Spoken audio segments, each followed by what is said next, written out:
Hi guys, welcome back to the channel.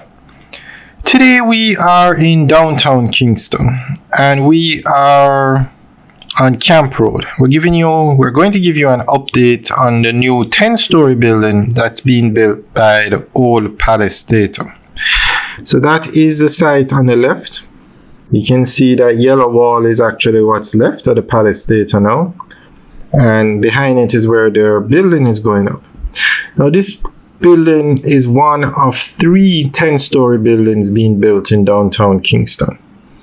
You have the K2 apartments, which are being built. You have this building, which is also 10 floors, and then you have the Bank of Jamaica's second tower, which they haven't started yet, but it's going to be 10 floors. And I must say, this building is moving quickly. The last time we were out here, it wasn't so tall.